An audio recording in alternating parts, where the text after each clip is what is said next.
कार्तिक कृष्ण एकादशी व्रत कथा। इस एकादशी को रमा एकादशी भी कहते हैं। आइए रमा एकादशी का महत्तम और कथा आज हम आपको सुना रहे हैं। बोलिए विष्णु भगवान की जय।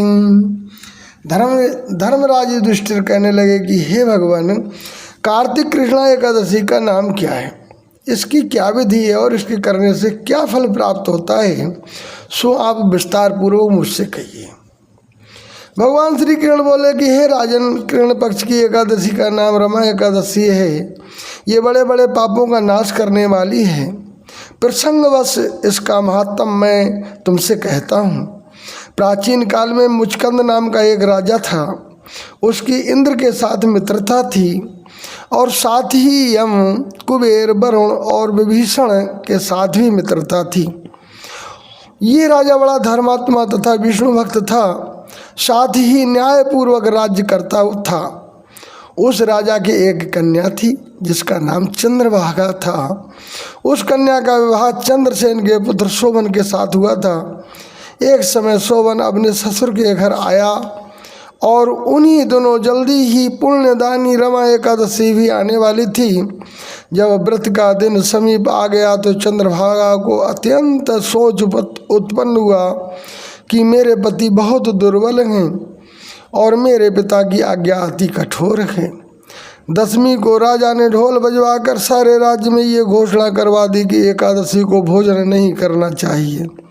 घोषणा सुनते ही शोभन को अत्यंत चिंता हुई और अपनी पत्नी से बोला कि अब क्या करना चाहिए। मैं तो किसी भी प्रकार से भूखा नहीं रह सकता, भूख सहन नहीं कर सकता। ऐसा उपाय बतलाओ जिससे मेरे प्राण बच सके, अन्यथा मेरे प्राण अवश्य चले जाएंगे। चंद्रभागा कहने लगी कि हे स्वामी, मेरे पिता के राज्य में एकादशी को कोई भी भोजन नहीं करता। हाथी, घोड़ा, ऊंट, बिल्ली, गौ आदि तृण, अन्न, जल आदि भी ग्रहण नहीं कर सकते। फिर मनुष्य की तो कहना ही क्या। यदि आप भोजन करना चाहते हो तो किसी दूसरे स्थान पर चले जाइए, क्योंकि यदि आप यहाँ रहेंगे तो अवश्य ही व्रत करना पड़ेगा। ऐसा सुनकर शोभन कहने लगा कि हे प्रिय, मैं अवश्य व्रत करूँगा, जो भाग्य में होगा वो देखा जाएगा। ऐसा विचार कर उसने व्रत किया और वो भूख व प्यास से अत्यंत पीड़ित होने लगा।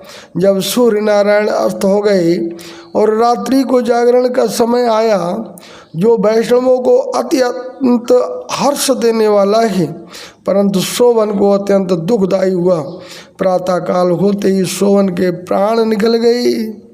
तब राजा ने सुगंधित काष्ठ से उसका दाह संस्कार कराया, परंतु चंद्रभागा ने अपने पिता की आज्ञा से अपने शरीर को दग्ध नहीं किया और शोभन की अंत्येष्टि क्रिया करने के पश्चात अपने पिता के घर में ही रहने लगी।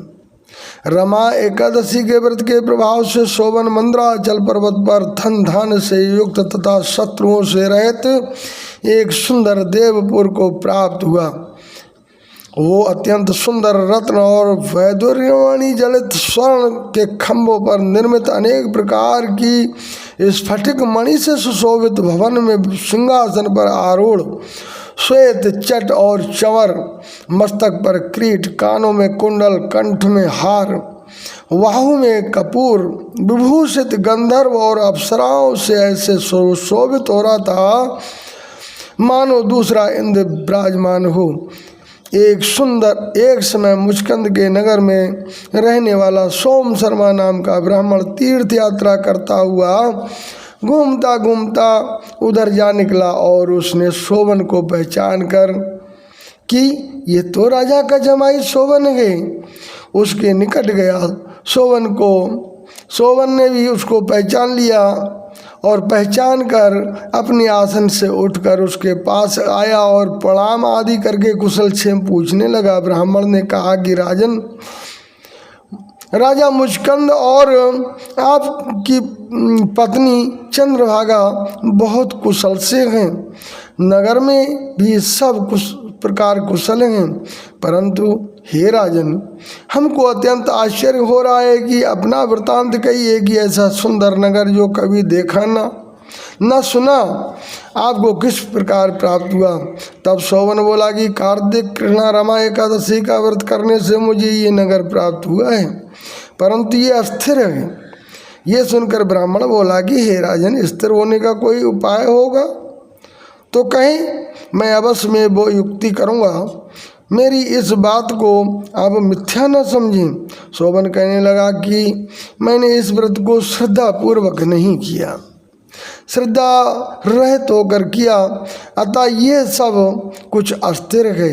यदि आप मुचकुंद की कन्या चंद्रभागा को ये सब वृतांत कहें तो ये स्थिर हो सकता है। ये सुनकर उस श्रेष्ठ ब्राह्मण ने अपने नगर में लौटकर चंद्रभागा से संपूर्ण वृतांत कहा। ब्राह्मण के वचन सुनकर चंद्रभागा बड़ी प्रसन्नता पूर्वक ब्राह्मण से बोली, हे ब्राह्मण, ये सब बातें आप प्रत्यक्ष में देखी हैं आपने या स्वप्न की कह रहे हैं। ब्राह्मण कहने लगा कि हे देवी, हे पुत्री, मैंने महावन में तुम्हारे पति को प्रत्यक्ष देखा है, साथ ही किसी से विजय ना हो ऐसा देवताओं के नगर के समान उनका नगर भी देखा है। उन्होंने ये भी कहा है कि ये स्थिर नहीं है, जिस प्रकार ये स्थिर रह सके सो उपाय करना चाहिए।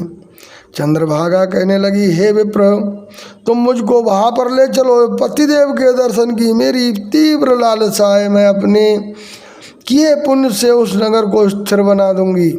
आप ऐसा कार्य कीजिए जिससे उनका हमारा संयोग हो, क्योंकि वियोगी को मिला देना महान पुण्य होता है। सोम शर्मा वो बात सुनकर चंद्रभागा को साथ लेकर मंद्राल पर्वत के समीप वामदेव ऋषि के आश्रम में गया। वामदेव ऋषि ने उनकी बात सुनकर वेद मंत्रों से उज्ज्वल तिलक द्वारा चंद्रभागा का अभिषेक किया। तब ऋषि मंत्र के प्रभाव और एकादशी के व्रत से चंद्रभागा का शरीर दिव्य हो गया और वो अत्यंत प्रसन्नता के साथ अपने पति के निकट गई। अपनी प्रिय पत्नी को आते देखकर शोभन अत्यंत प्रसन्न हुआ और उसको बुलाकर अपनी बाईं तरफ बिठाया। चंद्रभागा कहने लगी कि हे प्राणनाथ, आप मेरे पुण्य को सुनिए। अपने पिता के घर में जब मैं 8 वर्ष की थी तब से विधि पूर्वक एकादशी के व्रत की श्रद्धा पूर्वक करती चली आ रही हूँ। एकादशी का व्रत मैंने बड़े श्रद्धा पूर्वक किया है।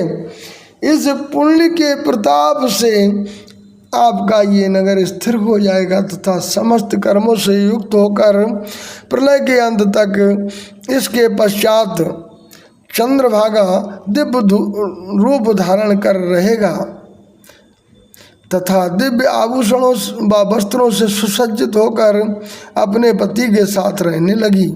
शोभन भी आनंद से रहने लगा। हे राजन,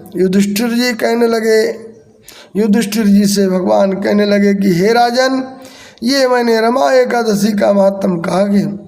जो मनुष्य इस व्रत को करते हैं उनके ब्रह्म हत्यादि समस्त पाप नष्ट हो जाते हैं। कृष्ण पक्ष और शुक्ल पक्ष दोनों एकादशी समान हैं, इनमें कोई भेद नहीं है, दोनों समान फलदायी हैं। जो मनुष्य इस महात्म को पढ़ते अथवा सुनते हैं उनके समस्त पाप दूर होकर वो विष्णु लोक को प्राप्त होते हैं। भगवान की कृपा उनके परिवार पर हमेशा बनी रहती है। उनका परिवार हमेशा धन धान्य से भरपूर रहता है। उनका परिवार हमेशा सुख शांति और संतान से हमेशा भरपूर रहता है। बोलिए विष्णु भगवान की जय।